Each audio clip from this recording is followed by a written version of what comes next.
Hello friends and dear student, एक बार फिर से आपका बहुत बहुत स्वागत है। तो इस वीडियो में हम लोग पढ़ेंगे ह्यूमन एनाटॉमी एंड फिजियोलॉजी के इम्पोर्टेंट क्वेश्चंस और उनके आंसर। और ये इसका दूसरा पार्ट है। इसका फर्स्ट पार्ट अपलोड हो चुका है। अगर आपने फर्स्ट पार्ट नहीं देखा है तो आप प्लेलिस्ट से जाके देख सकते हैं या आपको उसकी लिंक वीडियो के डिस्क्रिप्शन में मिल जाएगी। तो चलिए शुरू करते हैं। तो आज का हमारा पहला क्वेश्चन है question number 7। Describe digestive system with level diagram and give the composition and function of saliva. जो हमारा डाइजेस्टिव सिस्टम है उसको क्या करना है, एक्सप्लेन करना है, उसको डिस्क्राइब करना है और डायग्राम भी आपको बनाना है। तो आपको यहाँ पे एक डायग्राम दिख रहा होगा, समझ रहे हैं। तो ये डायग्राम आप बना लीजिएगा, बहुत सिंपल सा है, समझ रहे हैं। या कई बार क्वेश्चन ऐसे पूछा जाता है, write the anatomy and physiology of GIT, तब भी आप यही आंसर लिखेंगे, समझ रहे हैं ना। चाहे इस तरीके से क्वेश्चन पूछे चाहे इस तरीके से क्वेश्चन पूछे, आपको परेशान नहीं होना है, कंफ्यूज नहीं होना है, आंसर आपका यही रहेगा, समझ रहे हैं। और जो जीआईटी है इसको हम लोग एलिमेंट्री कैनाल भी बोलते हैं। क्या बोलते हैं? एलिमेंट्री कैनाल भी बोलते हैं, या गैस्ट्रो इंटेस्टाइनल या डाइजेस्टिव ट्रैक्ट भी बोलते हैं। जीआईटी मतलब गैस्ट्रो इंटेस्टाइनल ट्रैक्ट। तो सबसे पहले हमारा माउथ आ जाता है। हम लोग इसका एनाटॉमी देख लें तो माउथ हो गया आपका, समझ रहे हैं। उसमें फेरिंग्स, लेरिंग्स, फिर एसोफेगस आ जाता है, फिर उसके बाद आता है स्टोमक। इसको जरूर लिखेंगे आप, स्टोमक को, आपको मालूम है। फिर उससे नीचे जब हम लोग आते हैं तो यहाँ से फिर हमारा क्या होता है, आंत, छोटी आंत शुरू हो जाती है। उससे पहले ये वाला जो पोर्शन होता है इसको हम लोग बोलते हैं डिडेनम, समझ रहे हैं, इसको डुडेनम बोलते हैं।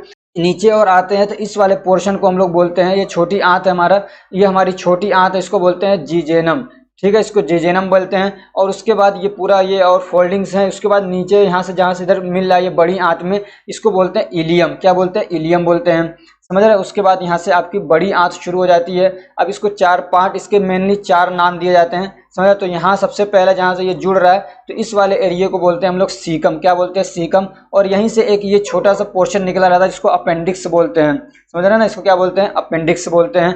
और फिर ये ऊपर यहाँ से चढ़ रहा है, इसको असेंडिंग कोलोन बोलते हैं।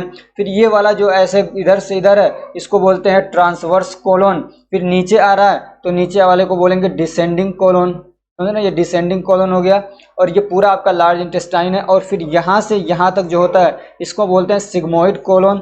और ये वाला जो पोर्शन है यहाँ से इतना, ये इसको बोलते हैं रेक्टम। और ये जो सबसे नीचे वाला जो पोर्शन है इसको बोलते हैं एनस। तो ये आपका क्या होता है? एनाटॉमी होता है। और इसी में कुछ आपके और भी मतलब हेल्प करने वाले ऑर्गन्स जुड़े रहते हैं। उसमें आपका लीवर आ जाता है और पैनक्रियाज। और इसी लीवर के साथ में जुड़ा रहता है आपका गॉल ब्लैडर। इनको एसोसरीज भी बोलते हैं, समझ रहे हैं ना। क्या बोलते हैं? एसोसरीज ग्लैंड भी कह सकते हैं या ऑर्गन्स कह सकते हैं, जो इसमें डाइजेशन में हेल्प करते हैं।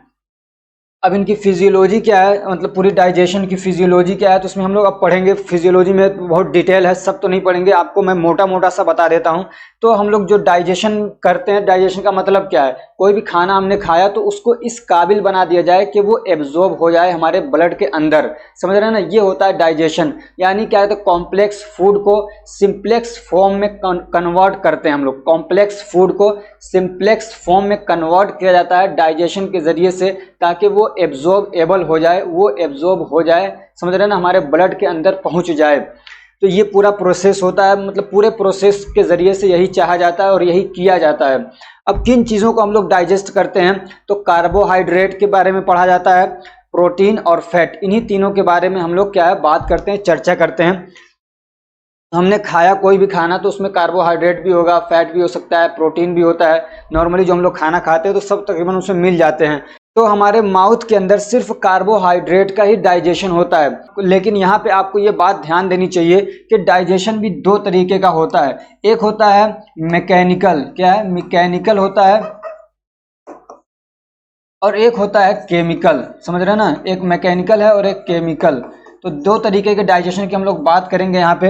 तो क्या कहते हैं, जो केमिकल, जो क्या कहते हैं, जो मैकेनिकल डाइजेशन होता है ये सिर्फ हमारे माउथ में होता है। मैकेनिकल डाइजेशन जो होता है वो हमारे माउथ में होता है और उसमें सबका डाइजेशन होता है, यानी चाहे फैट हो, प्रोटीन हो, कार्बोहाइड्रेट हो, मैकेनिकल डाइजेशन तो सबका होता है हमारे माउथ के अंदर। और ये वाला प्रोसेस जो है, ये वाला जो डाइजेशन है मैकेनिकल वाला, वो सिर्फ माउथ में ही होता है। कौन करता है? दांतों के जरिए। सब मैकेनिकल में क्या, उसको काटा पीसा जा रहा है ना, दांतों के जरिए से कट कर रहे हैं, पीस रहे हैं, ये समझे मशीन यूज हो रही है, तो उसको हम लोग बोलते हैं मैकेनिकल। उसके अलावा जहाँ पे कोई केमिकल, कोई इंजाइम, कोई एसिड यूज हो रहा है हमारे क्या कहते हैं कॉम्प्लेक्स फूड को तोड़ने के लिए, डाइजेशन के लिए, तो उसको हम लोग बोलते हैं केमिकल डाइजेशन। समझे, चाहे वहाँ पे इंजाइम हो, कुछ भी हो, कोई जूसेस हो, एसिड है, कुछ भी है, तो वो होते हैं हमारे केमिकल डाइजेशन। तो अब हम लोग बात कर रहे हैं केमिकल डाइजेशन की, समझ रहे हैं ना, हम लोग इसकी बात कर रहे हैं न कि इसकी। ये तो होगा ही मैकेनिकल डाइजेशन माउथ के अंदर सबका, लेकिन माउथ के अंदर केमिकल डाइजेशन सिर्फ कार्बोहाइड्रेट का होता है। समझो, कार्बोहाइड्रेट को पॉलीसेकेराइड बनाया जाता है। कौन बनाता है? सलाइवा उसमें होता है, सलाइवा हमारे माउथ के अंदर निकलता रहता है। सलाइवा के अंदर टाइलिन होता है, वो मेनली काम करता है कार्बोहाइड्रेट के ऊपर और उसके डाइजेशन, और उसमें क्या करता है, डाइजेस्ट करता है उसको। बाकी जो फैट है और जो प्रोटीन है उसका डाइजेशन, केमिकल डाइजेशन माउथ के अंदर नहीं होता है। उसके बाद हमारा खाना आ गया, अब यहाँ पे जब आ जाता है उसको बोलस बोलते हैं। क्या बोलते हैं? बोलस बोला जाता है, समझ रहे ना। इसके अंदर आया और वो क्या है, अब यहाँ पे एसिड वगैरह होते हैं, तो यहाँ पे कार्बोहाइड्रेट का कोई खास डाइजेशन नहीं होता है, ना ही फैट का, थोड़ा बहुत पोर्शन होता है फैट का डाइजेशन और कार्बोहाइड्रेट का, लेकिन यहाँ पे कोई खास डाइजेशन नहीं होता कार्बोहाइड्रेट का, ना ही क्या कहते हैं फैट का। समझ रहे। प्रोटीन का डाइजेशन होता है, पेप्सिन जो एक एंजाइम है वो काम करता है और प्रोटीन को कन्वर्ट करता है, यानी प्रोटीन का डाइजेशन करवाता है, समझ रहे ना। और जब बोलस आया यहाँ पे, तो बोलस में कार्बोहाइड्रेट भी होगा, आपका फैट भी होगा, प्रोटीन भी होंगे, तो प्रोटीन का डाइजेशन होता है कार्बोहाइड्रेट का, और क्या कहते हैं आपका जो फैट है उसका डाइजेशन नहीं होता है। इसी स्टोमक के अंदर आपका निकलता रहता है क्या कहते हैं HCl, वो भी क्या कहते हैं मतलब उस खाने को, उसका और भी बहुत सारे फंक्शन है, लेकिन हम लोग यहाँ डाइजेशन की बात कर रहे हैं, तो वो इसमें हेल्प करता है कि उसको क्या कहते हैं, जो पेप्सिन है आपका, जो प्रोटीन को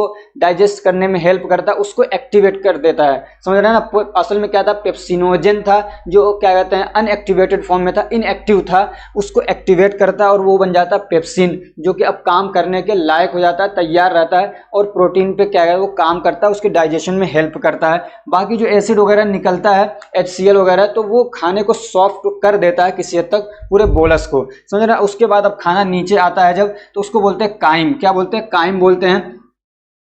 अब यहाँ पे जब खाना इधर आता है, तो यहाँ से आपके लीवर से निकलता रहता है बाइल जूस, वो आके जमा होता है आपके गॉल ब्लैडर के अंदर। ऐसे क्या कहते हैं, आपके पैनक्रियास से पैनक्रियाटिक जूस भी निकलते रहते हैं, और ये सारा यहाँ से, ये इधर से लीवर से आ गया, ये गॉल ब्लैडर में जमा होता है। गॉल ब्लैडर उसको थोड़ा सा कंसंट्रेट कर देता है, थोड़ा गाढ़ा कर देता है, और ज़रूरत के हिसाब से रिलीज करता रहता है, और पैनक्रियाज के ही रास्ते में आके यहाँ पे अपना वो पोर कर देता है, डाल देता है, समझ रहे हैं, जो यहाँ से लीवर का सिक्रेशन आ रहा है। ऐसे पैनक्रियाज से भी कई सारे जूसेस निकलते हैं, समझ, उसको पूरे को बोल देते हैं हम लोग पैनक्रियाटिक जूस, ठीक है। तो वो दोनों आके और फिर यहाँ पे मिलते हैं हमारे स्मॉल इंटेस्टाइन के, समझिए कि ऊपर वाला जो इनिशियल पार्ट है वहाँ पे आ जाते हैं, और फिर यहाँ पे असल में जो डाइजेशन होता है खानों का, वो होता है हमारे क्या कहते हैं स्मॉल इंटेस्टाइन के अंदर, समझ रहे हैं ना। जो मेनली डाइजेशन होता है वो कहाँ पे होता है? स्मॉल इंटेस्टाइन के अंदर। तो खाना भी इधर भी आ गया और ये भी इसके अंदर मिलते हुए आ रहे हैं, समझ रहे हैं। ये मिलते हुए आपके स्मॉल इंटेस्टाइन के अंदर जब आ जाते हैं, तो यहीं पे सारा समझिए कि डाइजेशन होता है।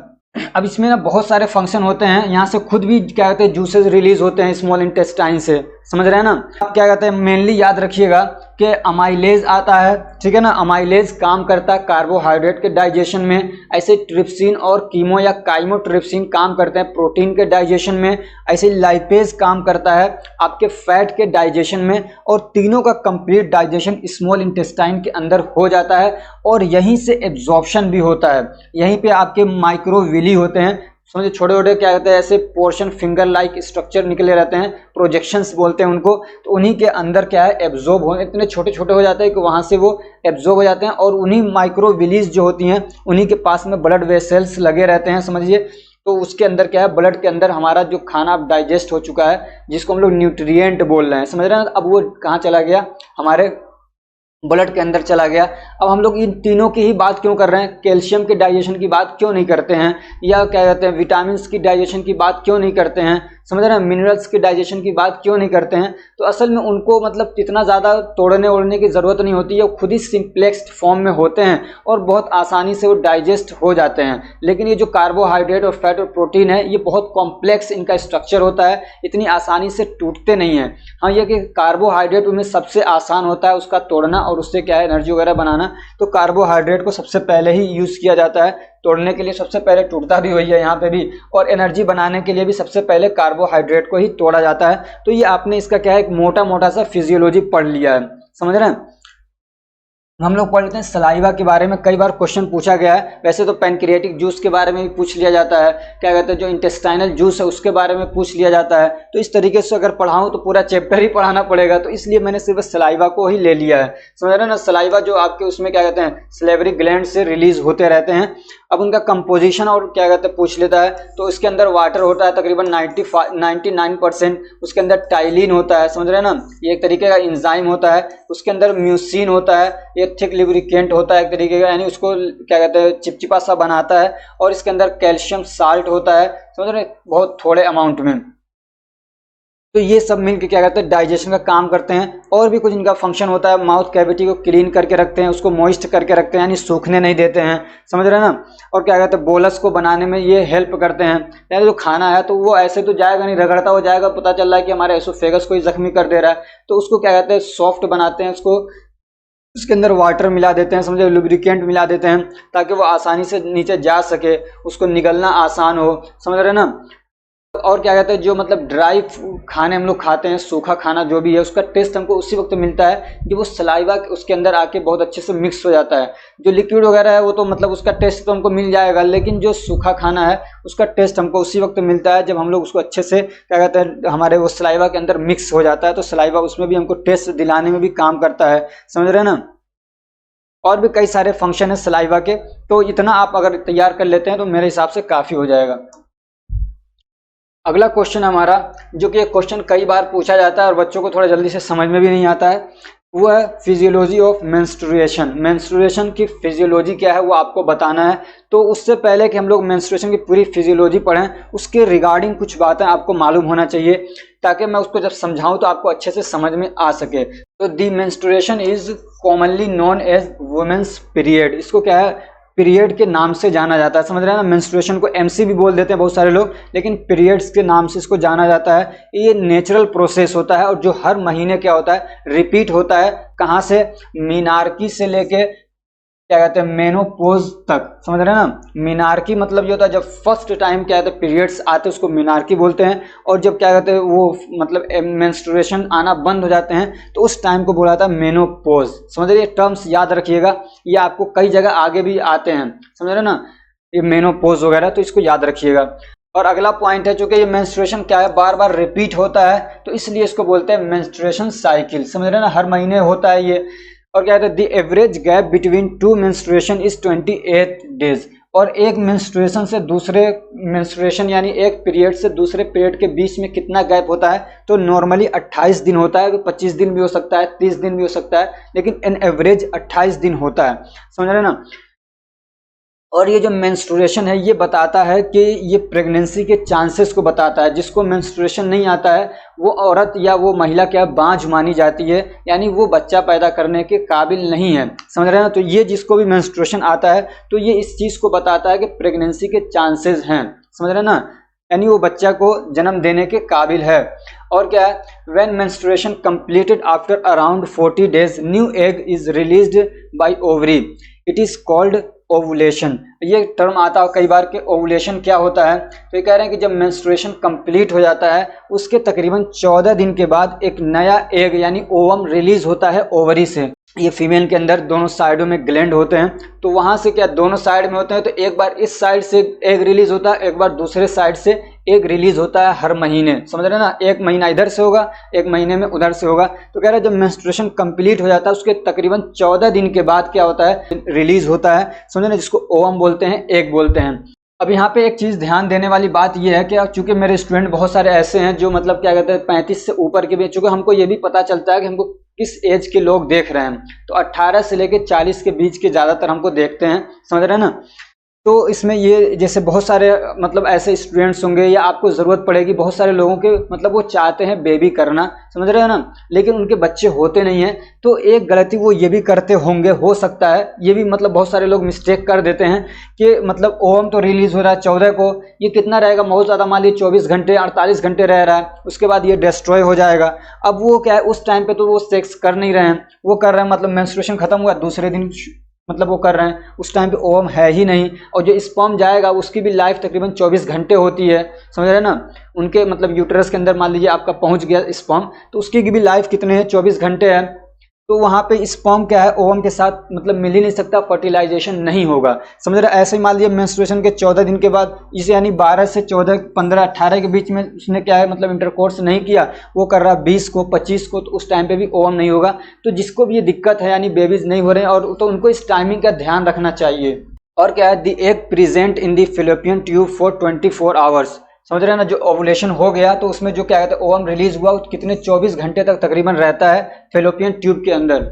तो ये कह रहे हैं कि the eggs present in the fallopian tube for 24 hours. समझ रहे हैं, जो वहाँ से जब रिलीज हो गया एग या ओवम जिसको कहते हैं, तो वो 24 आवर्स के लिए ही वहाँ पे रहेगा। समझ रहे हैं, उस बीच में अगर स्पर्म आता है तो फर्टिलाइजेशन होता है, अगर नहीं आता है तो फिर क्या होगा, फर्टिलाइजेशन नहीं होगा। समझ रहे हैं ना।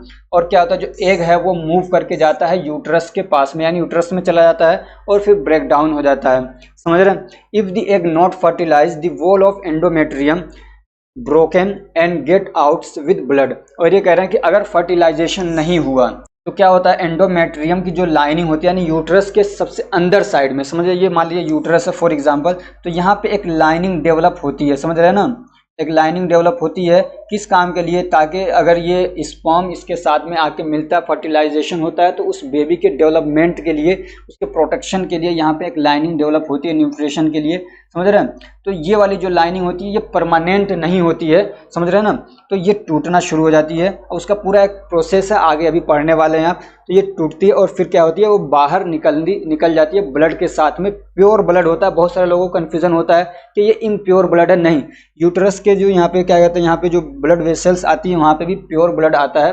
समझे, अच्छा ब्लड होता है, कोई खराब ब्लड नहीं होता है। और भी इसका जो मटेरियल है ये सब भी निकलता है, और यहाँ पे म्यूकस वगैरह भी होता है, वो भी निकलता है, और ब्लड भी क्या है उसके साथ में, वो सारा कुछ बाहर निकल जाता है। तो ये होता है मेंस्ट्रुएशन। ये थोड़ा सा आपने पढ़ा, अगर आपके पास और ज़्यादा टाइम है तो आगे ये डिटेल पढ़िए। अब ये कि steps and phases of menstruation cycle, जो क्या कहते हैं, जो मेंस्ट्रुएशन साइकिल है उसके स्टेप्स हैं कई सारे, या उसको फेजेस बोलते हैं, तो वो क्या है उसको हम लोग देखते हैं। और ये जो मतलब होता है, ये क्या कहते हैं मेंस्ट्रुएशन साइकिल, इसमें ना हार्मोनल चेंजेस की वजह से ये सारा कुछ होता है। समझ रहे हैं ना, और इसमें मेन रोल प्ले करते हैं एस्ट्रोजन एंड प्रोजेस्टेरोन, और भी हैं लेकिन ये बहुत मेन रोल प्ले करते हैं इसके अंदर। ये कह रहे हैं the rise and fall of hormones trigger the steps of menstrual cycle. जो मेंस्ट्रुअल साइकिल है इसके स्टेप्स को ट्रिगर करते हैं हार्मोन, यानी उनका ज़्यादा होना और कम होना। तो सबसे पहला जो फेज होता है, सबसे पहला जो स्टेप है वो होता है मेंस्ट्रुअल फेज। यहाँ से हम लोग शुरू कर रहे हैं, समझ रहे हैं, यहाँ से हम लोग शुरू करेंगे, फिर यहीं पे लास्ट में आ जाएंगे। This phase start on the first day of period. ये फेज कहाँ से शुरू हो रहा है, पहला दिन है पीरियड का, पहले दिन ब्लीडिंग हुई है। समझ रहे हैं ना, वेजाइनल ब्लीडिंग पहले दिन हुई है, तो वहाँ से ये फेज शुरू होता है। व्हेन लाइनिंग ऑफ यूट्रस यानी endometrium shaded and exit through vagina.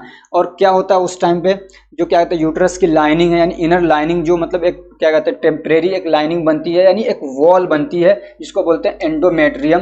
तो वो क्या होता है, शेड होता है, टूट जाता है और एग्जिट करता है वेजाइना के रास्ते, समझ रहे, ब्लीडिंग के फॉर्म में। After ovulation the ruptured follicles converted into A structure called corpus luteum.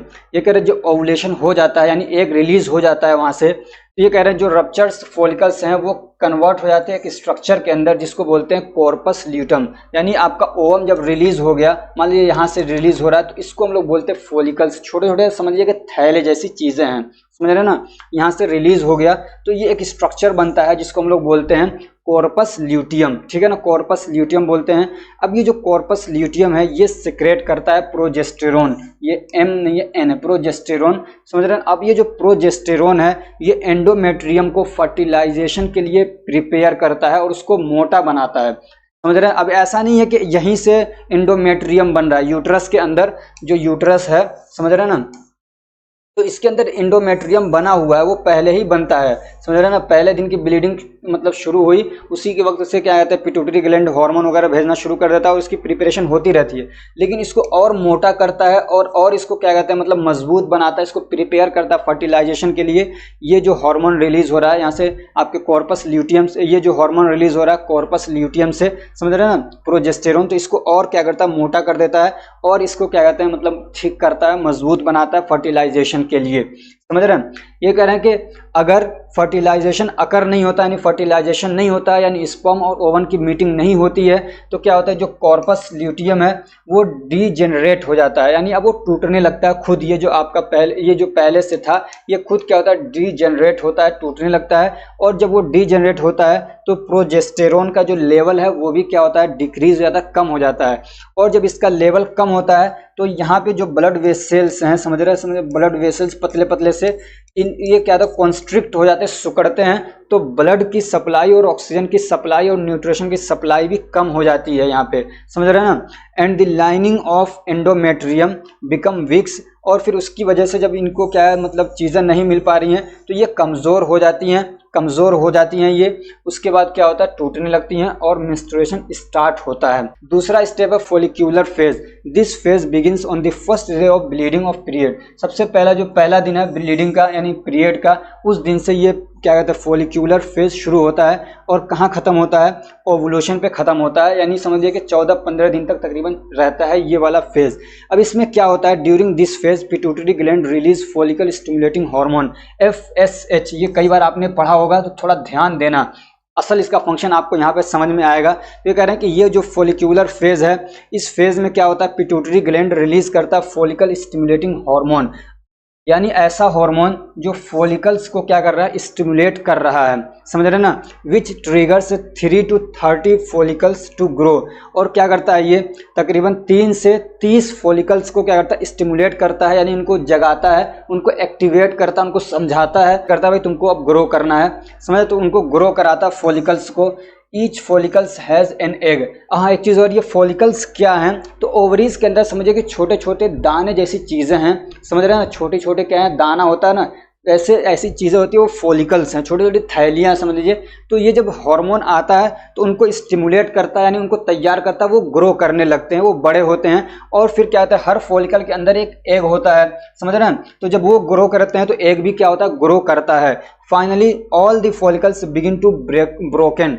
और फिर क्या होता है, आखिरकार जितने भी फॉलिकल्स हैं सब टूटने लगते हैं, सिर्फ एक बचता है, समझ रहे हैं ना। जैसे कि मिलियंस ऑफ स्पर्म जाते हैं लेकिन सिर्फ एक ही ऐसा होता है सक्सेसफुल जो कि ओवम के साथ में जाके दोस्ती कर पाता है। ऐसे ही यहाँ पे भी क्या है, तकरीबन 30 के करीब क्या कहते हैं फॉलिकल्स तैयार हो रहे हैं, ग्रो कर रहे हैं, एक भी बन रहे हैं, लेकिन सब खत्म हो जाते हैं, सिर्फ एक ही होता है, एक ही सक्सेसफुल ओवम है जो आगे जाता है, जो मतलब पूरी तरीके से प्रिपेयर होता है, समझा। तो जो ये बचा हुआ एक फॉलिकल है जो सबसे ज़्यादा स्ट्रॉन्ग है, ये क्या करता है, एस्ट्रोजन रिलीज करता है। क्या करता है, एस्ट्रोजन रिलीज करता है। And this estrogen trigger the uterus to do preparation for the egg.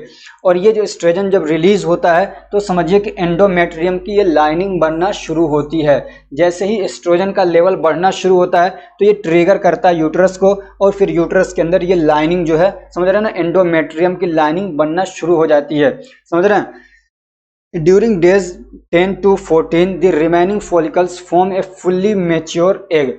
यानी कि मेंस्ट्रुएशन का पहला दिन शुरू हुआ, उसके बाद से कह रहे हैं कि 10 से 14 के बीच में जो क्या कहता है रिमेनिंग फॉलिकल है जो बचा हुआ है, बाकी तो सब डिस्ट्रॉय हो गए, जो बचा हुआ है forms a fully mature egg, समझ रहे हैं। तो ये 14 दिन के अंदर अंदर क्या है, एक मतलब बहुत अच्छे से डेवलप्ड मैच्योर, यानी समझिए कि पूरी तरीके से तैयार एक ओवम तैयार कर देता है वो, समझ रहे हैं। एक ओवम क्या है, बहुत अच्छे से डेवलप, सारी चीज़ें सारे एकदम मतलब ठीक एक ओवम बन जाता है। उसके बाद क्या होता है, उसके बाद फेज आता है ओवुलेशन का। तो this phase occurs normally about eight day 40 in a 20 days menstrual cycle. अगर 20 डेज का मेंस्ट्रुअल साइकिल है, समझ रहे हैं, यानी 28 दिन का मतलब एक गैप हो रहा है इन एवरेज, तो कह रहे हैं कि उसमें जो 14वां दिन होता है तकरीबन उसी दिन क्या होता है, ओवुलेशन होता है। अब इसमें होता क्या है कि जो ओवम जो एक तैयार हो चुका है, अभी आपने पीछे पढ़ा कि 10 और 14 के बीच में पूरी तरीके से मैच्योर हो चुका होता है, तो जो ओवम तैयार हो चुका है वो रिलीज होता है। उसके रिलीज करने के लिए पिट्यूटरी ग्लैंड एक हार्मोन रिलीज करता है जिसको बोलते हैं ल्यूटेनाइजिंग हार्मोन, उसको बोलते हैं LH हार्मोन, समझ रहे हैं ना। LH हार्मोन का मतलब क्या है, ल्यूटिनाइजिंग हार्मोन। तो ये क्या करता है, it causes the ovary to release egg. ये ओवरी को जाके मतलब समझाता है, उसको मतलब ट्रिगर करता है कि वो एग को क्या करें, रिलीज कर दें, क्या करें, एग को रिलीज कर दें। और जब एग रिलीज होता है यानी ओवम जब रिलीज होता है ओवरी से, उसी को बोलते हैं ओवुलेशन। क्या बोलते हैं, ओवुलेशन बोलते हैं, समझ रहे हैं। तो पिट्यूटरी ग्लैंड के भी आपको फंक्शन समझ में आ रहा है, एफएसएच रिलीज हो रहा है, क्या कर रहा है, समझ रहे हैं। और क्या कहते हैं, ल्यूटिनाइजिंग एलएच हार्मोन रिलीज हो रहा है, तो ये क्या कर रहा है, समझ में आ गया आपको। तो ओवुलेशन क्या होता है। उसके बाद आता है अगला फेज, उसको बोलते हैं फोर्थ वाले को ल्यूटियल फेज। क्या बोलते हैं, luteal phase. This phase start after ovulation, समझ रहे हैं। और ये वाला फेज ओवुलेशन हो गया उसके बाद से शुरू होता है। और ये वाला फेज कब तक रहता है, 15वें दिन से लेकर 28वें दिन तक रहता है, 28वें दिन तक रहता है। और इसमें क्या होता है, जो अंडा है, जो ओवम है, वो ओवरी को छोड़ देता है, निकल जाता है वहां से, and begins to travel through fallopian tube to uterus. और क्या कहता है, वहां से ट्रेवल करना शुरू करता है यूटरस की तरफ, समझ रहे हैं। The level of progesterone increase, और इस टाइमिंग में प्रोजेस्टेरोन का लेवल क्या होता है, बढ़ता है। In prepares the uterus for pregnancy, और यूटरस को प्रेगनेंसी के लिए प्रिपेयर करता है। If the egg become fertilized by sperm, अगर एग फर्टिलाइज्ड हो जाता है, and attaches itself to uterus, और वो जाके यूटरस में अटैच हो जाता है, इट इज कॉल्ड इम्प्लांटेशन, यानी फर्टिलाइजेशन हो गया और फिर वो यूटरस के अंदर पहुंच जाते हैं दोनों, वो मतलब जो फर्टिलाइज्ड एग है। तो उस कंडीशन को, तो उस चीज़ को हम लोग बोलते हैं इम्प्लांटेशन, समझ रहे हैं ना। और उसी टाइम पे क्या होती है, जो महिला है वो प्रेग्नेंट हो जाती है। If pregnancy does not occur, अगर प्रेगनेंसी अकर नहीं होती है, the level of estrogen and progesterone decrease, तो एस्ट्रोजन और प्रोजेस्टेरोन दोनों का लेवल कम होता है। And due to this supply of oxygen and nutrition reduce, और इसकी वजह से फिर क्या है, ऑक्सीजन की और न्यूट्रिशन की सप्लाई कम हो जाती है, यानी ब्लड की सप्लाई कम होती है। और एंडोमेट्रियम की जो लाइनिंग है वो क्या होती है, पतली हो जाती है, कमज़ोर हो जाती है, और फिर क्या होती है, टूटना शुरू हो जाती है। एंड एट द डे 28 और 28वें दिन the level of progesterone increase, और 28वें दिन फिर क्या होता है, प्रोजेस्टेरोन का लेवल बढ़ जाता है। और इसका जब लेवल बढ़ता है तो फिर क्या होता है, कॉन्ट्रैक्शन करवाने लगता है यूटरस के अंदर, समझा। यूटरस के अंदर कॉन्ट्रैक्शन जब होगा तो ये लाइनिंग है, समझ रहे हैं, ये लाइनिंग है यूटरस के अंदर की ये, और इसी के साथ में चिपकी हुई है। जब ये ऐसे कॉन्ट्रैक्ट करेगा, समझ रहे हैं ना, उसके अंदर कॉन्ट्रैक्शन होगा तो ये लाइनिंग भी तो कॉन्ट्रैक्ट करेगी, और वो कमज़ोर हो चुकी है तो वो क्या होती है, टूटना शुरू हो जाती है, समझ रहे हैं ना। और जब टूटती है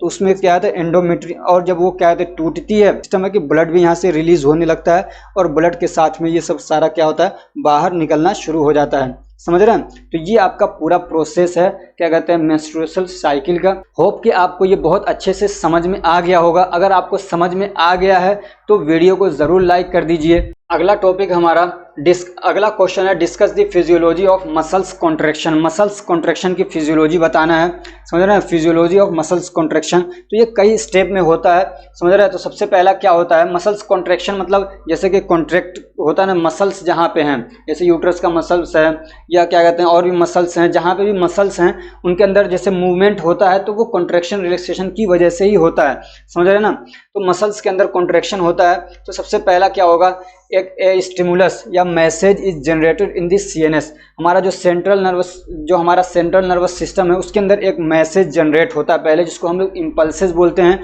या स्टिमुलस बोलेंगे, ठीक है।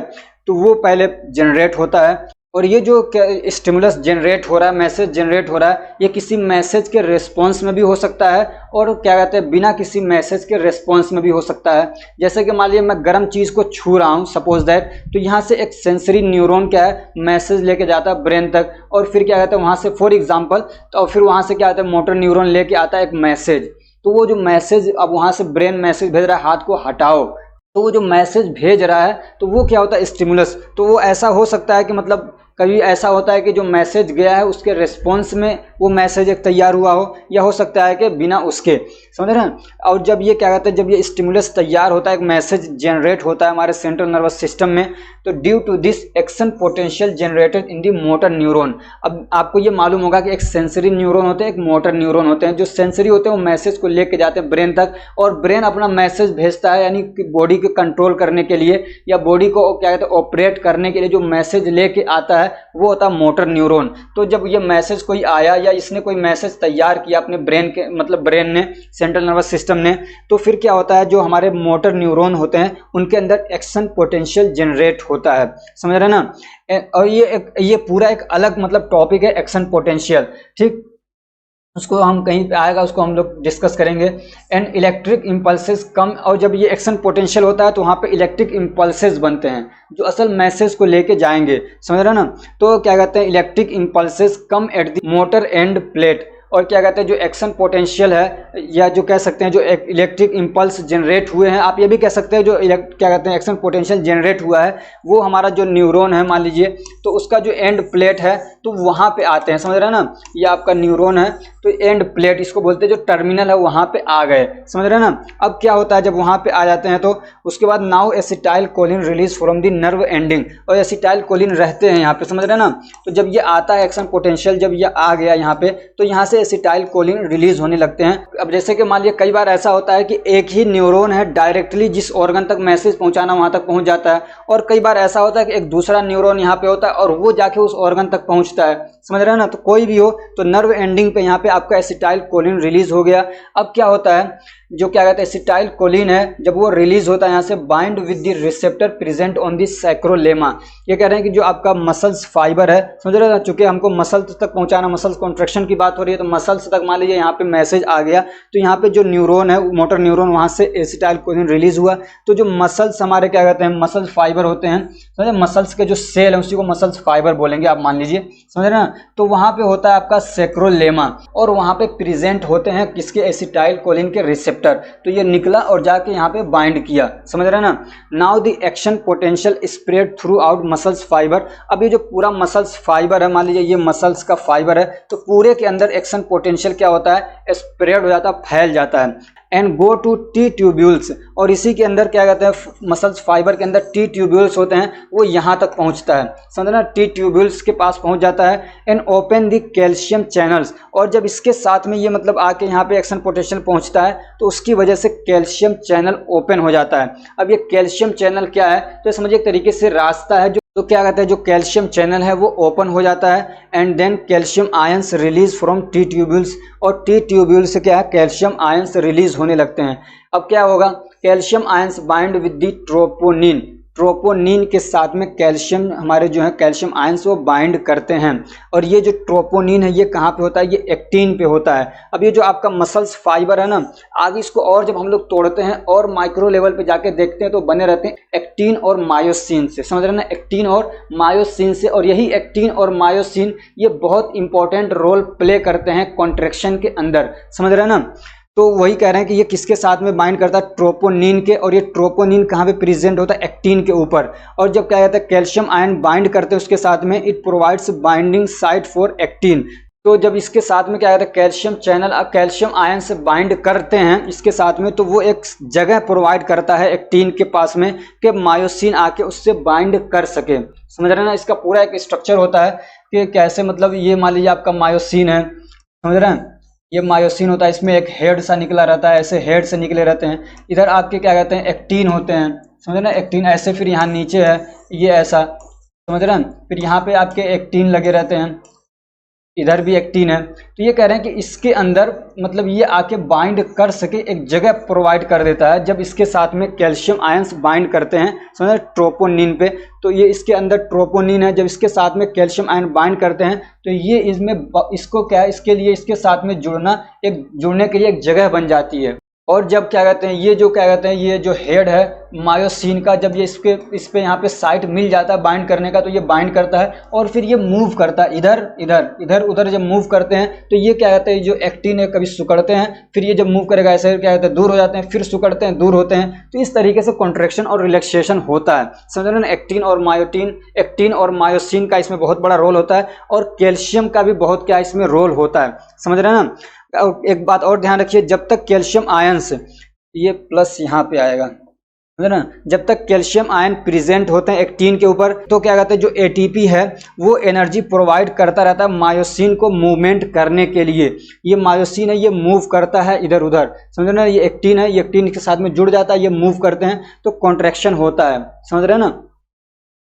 तो ये कह रहे हैं कि जब तक यहाँ पे क्या कहते हैं मान लीजिए कैल्शियम इसके साथ में जुड़ा हुआ है, तो कहता है कि जब तक कैल्शियम क्या है इसके कैल्शियम आयन एक्टिन के साथ में जुड़े रहते हैं तब तक इसको क्या है एनर्जी मिलती रहती है मूवमेंट करने के लिए, समझ रहे हैं ना। और जब क्या कहते हैं कैल्शियम आयन प्रेजेंट नहीं होते हैं तो ATP does not provide energy, तो एटीपी भी एनर्जी प्रोवाइड करना बंद कर देता है। एंड कॉन्ट्रैक्शन इज स्टॉप्स, और कॉन्ट्रैक्शन क्या होता है स्टॉप हो जाता है और मसल्स रिलैक्स कर जाता है, मसल्स रिलैक्स करते हैं। This contraction and relaxation provide force to skeletal muscles, और इस कॉन्ट्रैक्शन और रिलैक्सेशन की वजह से जो हमारे स्केलेटल मसल्स हैं, हड्डियों के साथ जो मसल्स जुड़े हुए उनको फोर्स मिलता है, समझ रहे हैं ना, उनको क्या है मूव करने के लिए एक तरीके से फोर्स मिलता है। This process continuous until brain want, और क्या और ये जो प्रोसेस है कॉन्ट्रैक्शन का और रिलैक्सेशन का ये कब तक चलता रहता है, जब तक कि हमारा दिमाग चाहता है, जो ब्रेन है, जो नर्व सेंट्रल नर्वस सिस्टम जब तक चाहता है और जब तक वो मैसेज भेजता रहता है, यानी इम्पल्सेस जब तक भेजता रहता है तब तक ये पूरा फंक्शन चलता रहता है। क्योंकि यहाँ पे अभी कोई डायग्राम वगैरह नहीं है, क्योंकि ये इंपॉर्टेंट क्वेश्चन आंसर की सीरीज चल रही है, तो यहाँ पे शॉर्ट में ही बताया जाएगा। जब मैं इसको डिटेल में पढ़ाऊंगा तो वहाँ पे स्ट्रक्चर के साथ में आपको डायग्राम के साथ में सारी चीज़ें पढ़ाऊंगा, तो वहाँ पे और अच्छे से आपको एक्सप्लेन हो जाएगा। अगला क्वेश्चन डिफ्रेंशिएट सिंपैथेटिक है, ये क्या है sympathetic and parasympathetic nervous system. इस टॉपिक को तो कई बार मैं पढ़ा चुका हूँ, आपको शायद उसमें बायोकेमिस्ट्री आपको फार्मास्यूटिकल केमिस्ट्री के अंदर भी इसको पढ़ाया था, समझ रहे हैं। तो जिसने भी आपने उसको देखा होगा तो आपको याद होगा।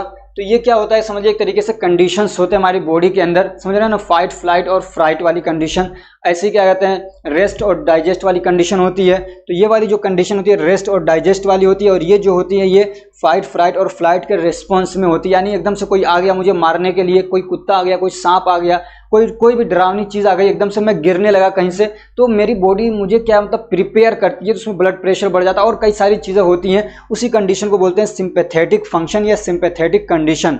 और फिर जब रेस्ट वाले कंडीशन में आता है आदमी नॉर्मलाइज हो जाता है, या नॉर्मली मैं रहता, कोई भी है, आप हैं, मैं, तो नॉर्मली हम लोग इसी कंडीशन में रहते हैं, समझ रहे। पैरासिम्पैथेटिक कंडीशन में तो उसके क्या फंक्शन होते हैं बॉडी के उस वक्त में, यहाँ पे वो सारी चीजें लिखी हुई हैं।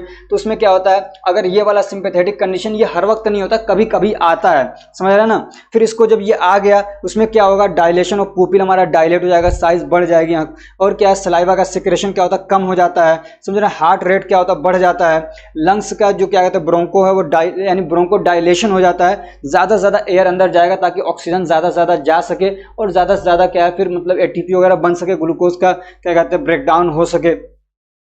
और क्या कहते हैं जो ब्लड वेसल्स हैं वो कॉन्स्ट्रिक्ट हो जाते हैं, ये भी ब्लड प्रेशर को बढ़ाने में काम करते हैं। जो गैस्ट्रिक या इंटेस्टाइनल सिक्रेशंस हैं जो डाइजेशन में काम करते हैं वो सब क्या होते हैं डिक्रीज हो जाते हैं, बंद हो जाते हैं। लीवर क्या कहते हैं ग्लूकोज को रिलीज करता है ज़्यादा से ज़्यादा, समझ रहे हैं ना, ताकि क्या कहते हैं ग्लूकोज के लेवल को बढ़ाया जा सके, जो कि स्ट्रेस को कम करने में काम आता है। ऐसे क्या एड्रीनल ग्लैंड से हार्मोन सिक्रेट होते हैं, हार्मोन रिलीज होने लगते हैं, जैसे कि एड्रीनल ग्लैंड, जैसे कि एड्रीनलिन है, समझ, नॉर एड्रीनलिन है।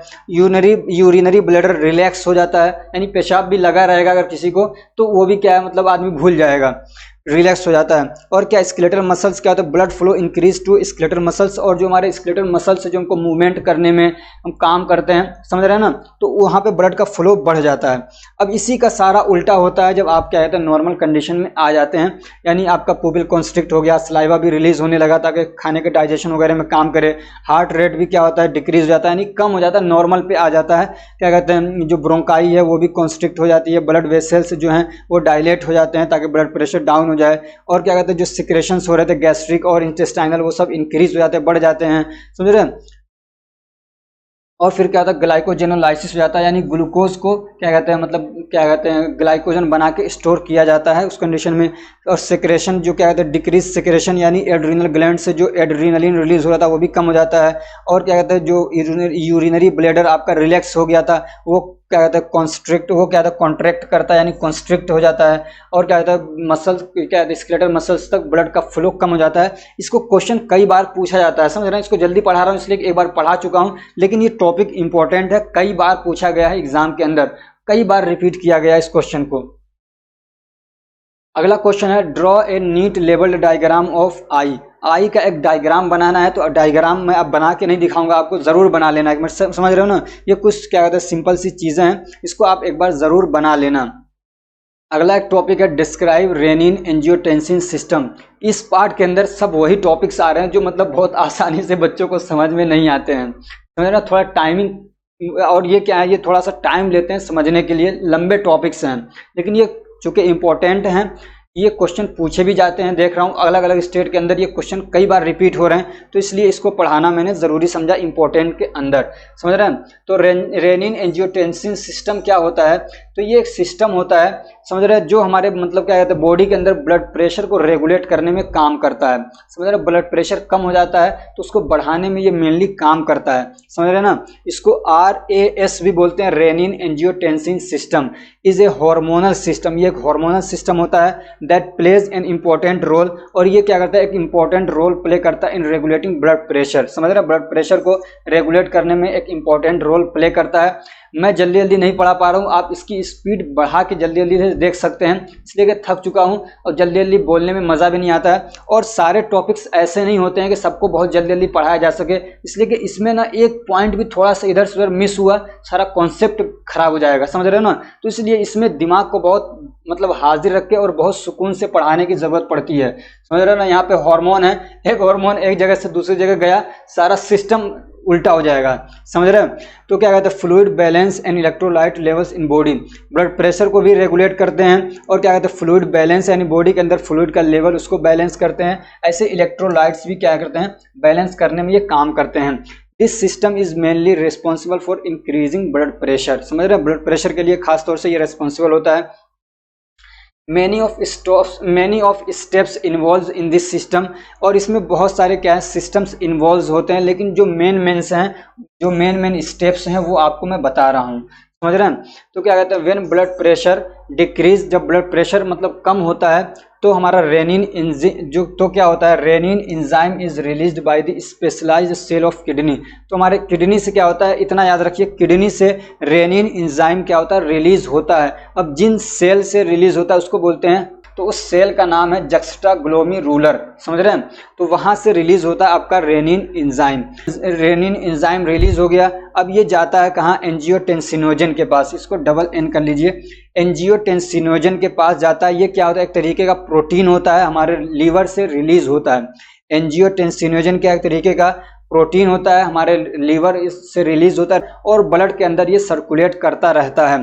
तो जब रेनिन इसके साथ में मिलता है तो ये थोड़ा सा छोटा हो जाता है, यानी कि ये एक्टिव हो जाएगा। तो अब ये एंजियोटेंसिनोजन नहीं रहेगा, अब एंजियोटेंसिन बन जाएगा, समझ रहे हैं ना। ये कई बार आपको बता चुका हूँ, जहाँ पे भी इस तरीके से आए ना नोजन ओजन, तो ओजन ये जब आए तो समझिए कि ये इनएक्टिव फॉर्म में है, और जब इसको हटा दिया जाए तो ये एक्टिव फॉर्म में आ जाता है, समझ रहा। तो ये एंजियोटेंसिन अब ये एक्टिव फॉर्म में है, रेनिन ने इसको एक्टिव किया एंजियोटेंसिनोजन को, तो ये बन गया एंजियोटेंसिन फर्स्ट। लेकिन एंजियोटेंसिन फर्स्ट अभी किसी काम का नहीं है, मतलब ये कि हमारे ब्लड प्रेशर को ये बढ़ा नहीं सकता है, ब्लड वेसल्स को कॉन्स्ट्रिक्ट नहीं कर सकता है। तो फिर एक स्टेप और आता है जो एंजियोटेंसिन फर्स्ट को कन्वर्ट करता है एंजियोटेंसिन सेकेंड के अंदर। तो वो जो इसको कन्वर्ट करता है एंजियोटेंसिन सेकेंड के अंदर, उसको बोलते हैं एंजियोटेंसिन कन्वर्टिंग एंजाइम, समझ रहे हैं ना, एंजियोटेंसिन कन्वर्टिंग एंजाइम। तो ये एंजियोटेंसिन फर्स्ट को क्या बना देगा, एंजियोटेंसिन सेकेंड बना देगा, समझ रहे हैं ना। अब ये जो एंजियोटेंसिन सेकेंड है, अब ये पूरी तरीके से तैयार है काम करने के लिए, समझ रहे हैं। अब ये आपने कई बार पढ़ा होगा एंजियोटेंसिन कन्वर्टिंग एंजाइम इनहिबिटर, पढ़ा है ना। एंजियोटेंसिन कन्वर्टिंग एंजाइम इनहिबिटर कहाँ पढ़ा, एंटी हाइपरटेंसिव ड्रग की क्लासिफिकेशन के अंदर, समझ रहे। ब्लड प्रेशर को कम करना रहता है तो वहाँ पे ये दवा दी जाती है लोसार्टन वल्सार्टन, समझ रहे हैं। तो एंजियोटेंसिन कन्वर्टिंग एंजाइम इनहिबिटर अगर दे देंगे तो वो इस एंजाइम को ही मार देगा, यानी इसको काम करने से रोक देगा। तो एंजियोटेंसिन फर्स्ट एंजियोटेंसिन सेकंड में कन्वर्ट ही नहीं हो पाएगा, तो ब्लड प्रेशर भी नहीं बढ़ता है, समझ रहे हैं। तो लेकिन हम लोग बात कर रहे हैं कि ये इसने आगे काम कर दिया, कोई यहाँ पे इनहिबिटर नहीं है, तो इसने क्या किया, एंजियोटेंसिन कन्वर्टिंग एंजाइम ने एंजियोटेंसिन फर्स्ट को कन्वर्ट कर दिया एंजियोटेंसिन सेकेंड के अंदर।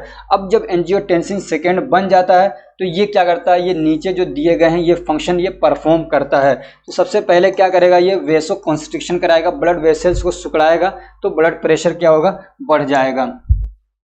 दूसरा क्या करता है, ये एल्डोस्टेरोन को रिलीज करवाता है, एल्डोस्टेरोन को रिलीज करवाता है। अब जब ये एल्डोस्टेरोन क्या करता है, जब ये रिलीज हो गया, ये क्या करता है, ये करता है increase reabsorption of sodium in water, kidney पे जाके काम करता है और कहता है कि वाटर को और सोडियम को ज़्यादा से ज़्यादा रीएब्जॉर्ब करो। कई सारी चीज़ों को छान के किडनी बाहर निकाल देती है, ब्लड का वॉल्यूम कम हो जाता है। लेकिन जब इनको रीएब्जॉर्ब कर लिया जाएगा तो ब्लड का जो फ्लूइड का वॉल्यूम है वो बढ़ जाएगा। तो इस तरीके से ब्लड प्रेशर क्या होता है, बढ़ जाता है। तीसरा काम ये क्या करता है, release of anti diuretic hormone, और ये भी क्या करता है, ब्लड के वॉल्यूम को बढ़ा देता है। ये भी किडनी पे काम करता है और क्या कहते हैं, जो मतलब रीएब्जॉर्प्शन को बढ़ा देता है, समझना, रीएब्जॉर्प्शन को बढ़ा देता है। जब रीएब्जॉर्प्शन बढ़ेगा तो जो चीज़ें छन के बाहर निकलती थी यूरिन के रास्ते से, उनको बाहर नहीं निकलने दिया जाता है, किडनी के अंदर ही फिर से उसको क्या है, रीएब्जॉर्ब कर लिया जाता है नेफ्रॉन के थ्रू। समझ रहे हैं ना। अब उसका मैंने आपको पढ़ाया भी था, डीटीसी आता है, पीसीटी आता है और क्या कहते हैं, लूप ऑफ हेनली आता है, वहाँ से रीएब्जॉर्ब हो जाते हैं वो। तो इस तरीके से तीनों मतलब मैकेनिज्म क्या है, ब्लड प्रेशर को बढ़ाते हैं। तो ये होता है आपका रेनिन एंजियोटेंसिन सिस्टम। समझ में आया? तो अभी तक वीडियो को लाइक नहीं किया तो लाइक कर दो वीडियो को। हमारा अगला क्वेश्चन है, define endocrine system. Endocrine system को डिफाइन करिए। बहुत ज़्यादा लंबा टॉपिक है, तो सिर्फ इसमें से एक दो ग्लैंड को हम लोग डिटेल में पढ़ेंगे, बाकी को मतलब शॉर्टली जल्दी जल्दी से पढ़ेंगे। तो ग्लैंड तो आप जानते ही होंगे क्या होता है। ये समझिए कि कोई टिश्यू हो सकता है या कोई ऑर्गन हो सकता है जहाँ से कुछ क्या कहते हैं सब्सटेंसेस रिलीज होते हैं, वहाँ से हार्मोन रिलीज होते हैं, या तो फिर वहाँ से एंजाइम भी रिलीज हो सकते हैं, कुछ जूसेस रिलीज हो सकते हैं। समझ रहे हैं ना, केमिकल सब्सटेंसेस आप कह सकते हैं कि वहाँ से रिलीज होते हैं। अब ये जो ग्लैंड है ये दो टाइप के होते हैं, एक होता है एंडोक्राइन ग्लैंड और एक होता है एक्सोक्राइन ग्लैंड। तो आपको एंडोक्राइन ग्लैंड के बारे में ही पढ़ना है। समझ रहे हैं ना, आपके जो सिलेबस में दे रखा है वो एंडोक्राइन ग्लैंड के बारे में ही दे रखा है। तो ये वो ग्लैंड्स होते हैं जो कि अपने सिक्रेशंस को डायरेक्टली ब्लड के अंदर क्या कहते हैं, पोर करते हैं। समझ रहे हैं ना, यानी वहाँ से जो भी निकला सीधे ब्लड में जाता है। कोई नली या कोई पाइप वगैरह बीच में नहीं होते हैं कि उसको लेके जाएं और ब्लड के अंदर ला के उसको डालें, तो ऐसा नहीं होता, सीधे वो क्या है उसके अंदर डाल देते हैं। उनके एग्जाम्पल ऐसे ग्लैंड्स के, एंडोक्राइन ग्लैंड के, जैसे पिट्यूटरी ग्लैंड है, थायराइड ग्लैंड है, एड्रीनल ग्लैंड है।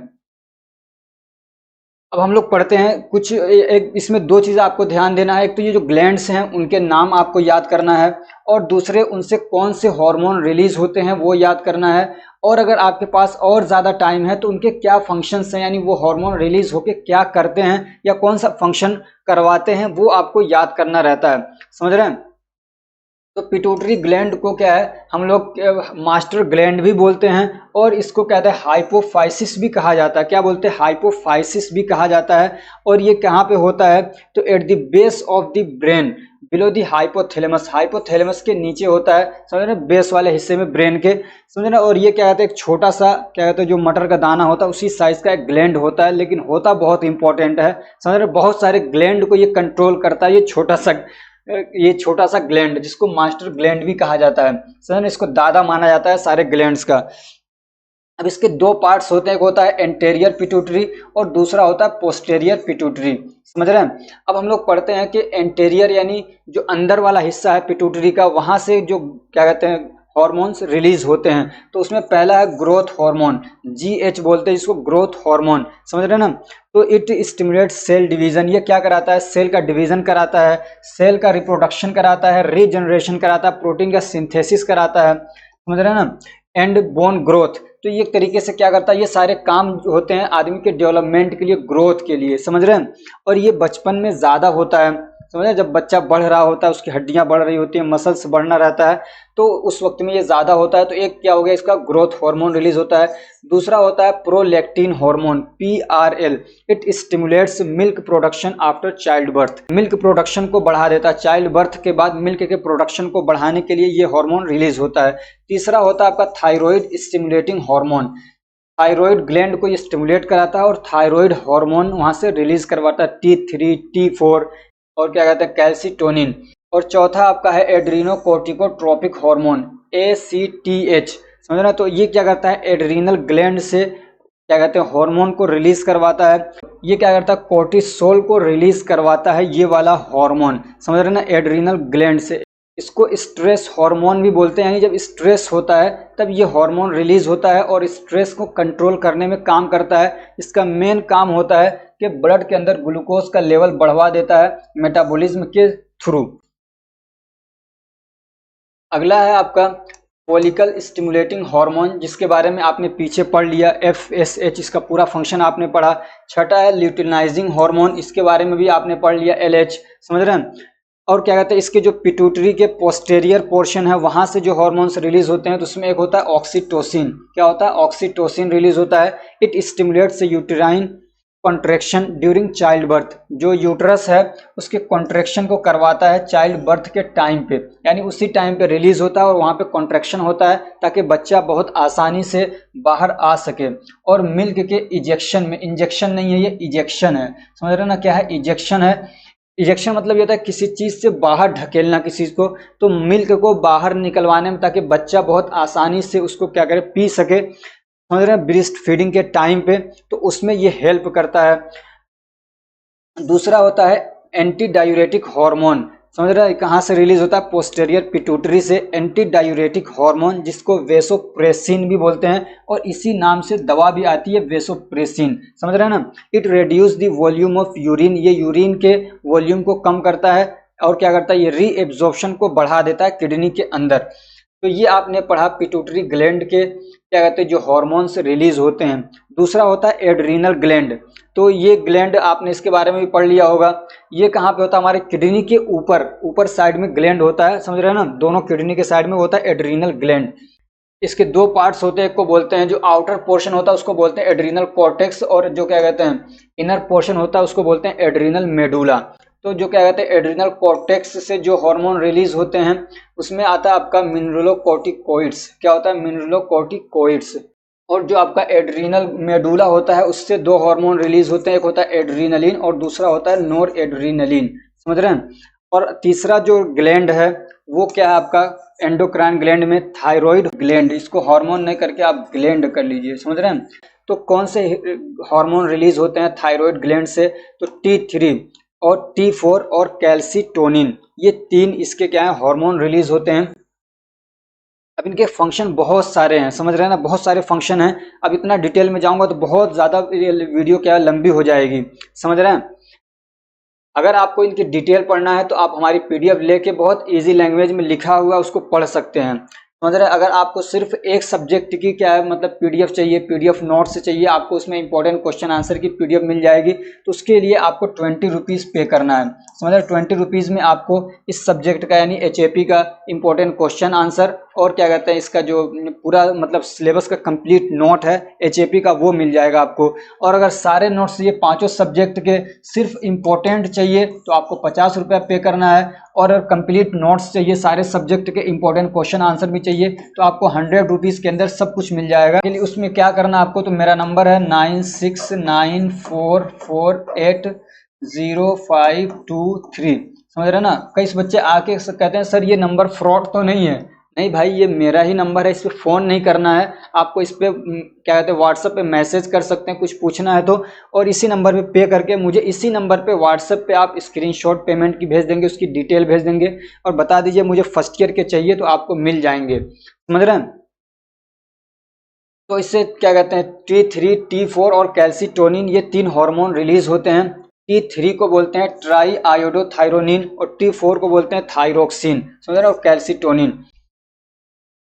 चौथा जो ग्लैंड है एंडोक्राइन ग्लैंड में वो होता है पैराथायरॉयड ग्लैंड, समझ रहे हैं। तो पैराथायरॉयड ग्लैंड से पैराथॉर्मोन हार्मोन रिलीज होता है। अगला जो एक कहते हैं ग्लैंड है आपका पैनक्रियाज, समझ रहे हैं, पांचवा ग्लैंड है पैनक्रियाज है।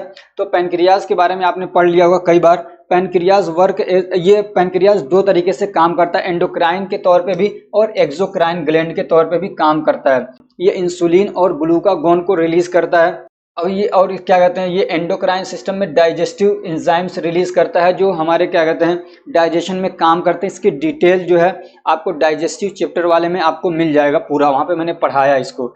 उसके बाद होते हैं आपका ये छठा है जो क्या कहते हैं आपका एंडोक्राइन ग्लैंड है वो है गोनाड्स, समझ रहे हैं। गोनाड्स ये मेल भी होते हैं और फीमेल भी होते हैं, समझ रहे हैं, जहाँ से सेक्स हॉर्मोन्स रिलीज होते हैं।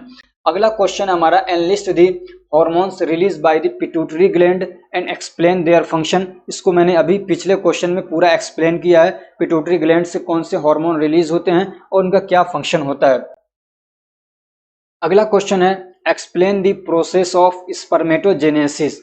स्पर्मेटोजेनेसिस यानी स्पर्म जो फॉर्म होते हैं, बनते हैं, उनका क्या प्रोसेस होता है वो आपको बताना है। क्वेश्चन कभी ज़्यादातर स्पर्मेटोजेनेसिस के बारे में पूछता है और कई बार ऐसा होता है कि स्पर्मेटोजेनेसिस और oogenesis दोनों के बारे में पूछ लेता है, नहीं ओवम के बनने का क्या प्रोसेस होता है उसके बारे में भी पूछ लेता है। समझ रहे हैं? तो ये बहुत आसान है, सिर्फ ऐसे ही बना देंगे ना, सिर्फ ऐसे बना देंगे तब भी आपको नंबर मिल जाएगा पूरा।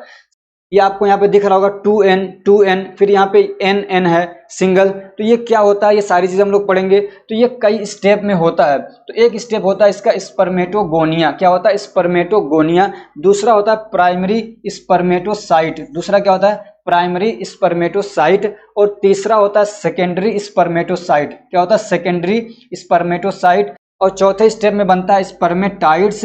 और पांचवें स्टेप में बनता है आपका स्पर्मेटोजोआ। समझ रहे हैं ना? ये इतना याद करिए, ये जो वर्ड्स हैं याद करना पड़ेगा आपको, तभी आप इसको पूरा समझ पाएंगे। ये तो सिर्फ बनाना ये आसान है, समझ रहे हैं ना? तो स्पर्मेटोगोनिया, प्राइमरी स्पर्मेटोसाइट, उसके बाद आता है सेकेंडरी स्पर्मेटोसाइट्स, और चौथा होता है स्पर्मेटाइड्स, और पांचवा होता है आपका स्पर्मेटोजोआ। तो ये 5 स्टेप में बनता है आपका एक क्या कहते हैं स्पर्म, उसी को बोलते हैं स्पर्मेटोजेनेसिस। अब इसका क्या पूरा फंक्शन है वो हम लोग देखते हैं। तो सबसे पहला क्या है? स्पर्मेटोगोनियम, सिंगुलर है ये, और स्पर्मेटोगोनिया इसका प्लूरल है। तो spermatogonium is a diploid cell. ये क्या होता है? एक डिप्लॉयड सेल होता है जिसको हम लोग 2n से क्या कहते हैं डिनोट करते हैं। इसका मतलब ये होता है कि 2 सेट ऑफ क्रोमोसोम, समझे? 2 सेट हैं, 2 जोड़े हैं क्रोमोसोम के, जिसका मतलब ये है कि 46 क्रोमोसोम्स हैं वहां पे। It is denote as 2n। उसके बाद क्या है? Spermatogonium divide into 2 cell. जो स्पर्मेटोगोनिया है ये एक समझ लीजिए कि मतलब स्टेम सेल होता है, ये रहता है हमारी बॉडी के अंदर, जो भी मेल है उसके अंदर ये रहेगा। मतलब कि ये जो बांझ ना हो। ऐसा नहीं कि बांझ सिर्फ औरतें होती है, मर्द भी बांझ होते हैं। कुछ लोगों के अंदर स्पर्म फॉर्मेशन नहीं होता है, तो उनके पास स्टेम सेल ही नहीं होंगे तो फॉर्मेशन भी नहीं होता है वहां पे, समझ रहे हैं ना? तो जो आपका क्या कहते हैं जो मेन स्पर्मेटोगोनिया जो स्टेम सेल है जहां से मतलब बनते हैं, समझ रहे हो ना?